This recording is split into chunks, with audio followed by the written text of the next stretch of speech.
Aldain patronatuan, igaiaren 29an edo 30an izandako lapurreten inguruan honakoa adierazi nahi. Aldain patronatua Karitate kalearen lehenengo zenbakian duen egoitzan, hainbat kalte izan zirela.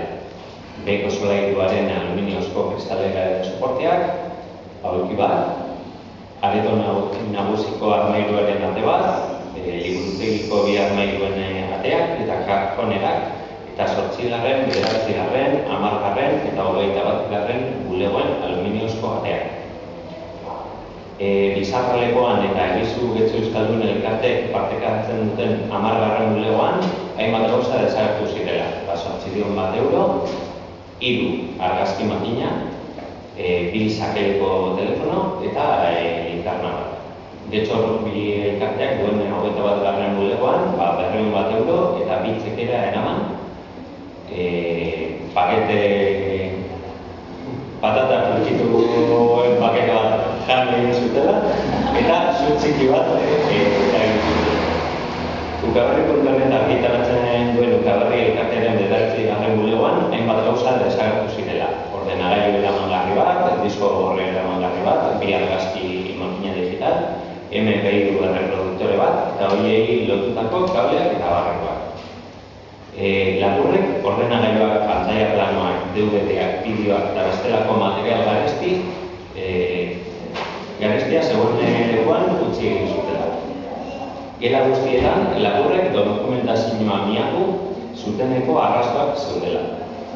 Guzti horren berri ertzaintzari eman zaiola, urriaren 2 eta 3 patronatuak Ukaberri, Getxo Erritirola, Getxo Errupi, Egizu eta Bizarri Erruanek egindako salaketak direla. Horren aurrean, behar sinatzen dugun elkarteok adierazi behar dugu oso lapurre eta susmagarri baten aurrean aurkitzen garela. Eta ez dugula inolango teoriarik baztertzen autoriari dagokionez. 2006ko urriaren 5ean, Aldain patronatua, Ukaberri, Bizarri Erruan, Egizu eta Getxo Erritirola. Zergatik esaten duzuela eta susmagarria? Batez ere bi kontuengatik. Alde batetik dokumentazioa miatzeagatik, hori ez da normalean lapur batek egingo zuena, eta beste aldetik espreski Ukaberri.neten zetatu direla hainbat material lapurtzen egonda eta gainera ireki dituzten armarioetan egonda, hainbat material oso arrasa izango litzatekeena saltzeko. Eta era berean, bestelako ordenagailuak eta horre egon direla eta ez dietela kasu dibezegi. Horretik izan du susmagarria da. Gero ja Ukaberri.net moduan, hainbat beharko nuke hori ez dela edozein momentutan gertatzen, ezik eta komunikabide honek Guardia Zibilarekin ereagan izandako istilu batetik 24 edo 26 ordutan. Hain zuzen ere, argazkiei lotutako polemika bat.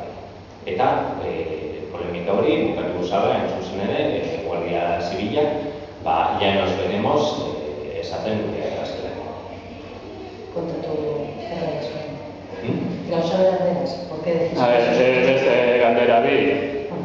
Poliziaren aldetik polizia ze berzio edo ze datu edo ze besan duzu? Lehenengo harremanak izan nuen ikerketako ertzaintzaren ikerketa taldearekin eta beraiek jartzen zuten teoria zen lapurketa normal bat ezadan, eta hainbatek gauza ez ziren kuadratzen. Eta, dakigunagatik, negurin hainbat kideek haiekin egindako adierazpenetan, beste bertsio batzuetara zabalik zeuden. Eta bestela, hau kultur erakunde bat izanik, udaletxeren aldetik jaso duzu interesik edo zelan gelditu zarien edo... Momentuz, udal gobernutik edo beste udal erakunde batetik ez du inolango adierazpenik jaso, ez alde, ez kontra, ez da sikiera esateko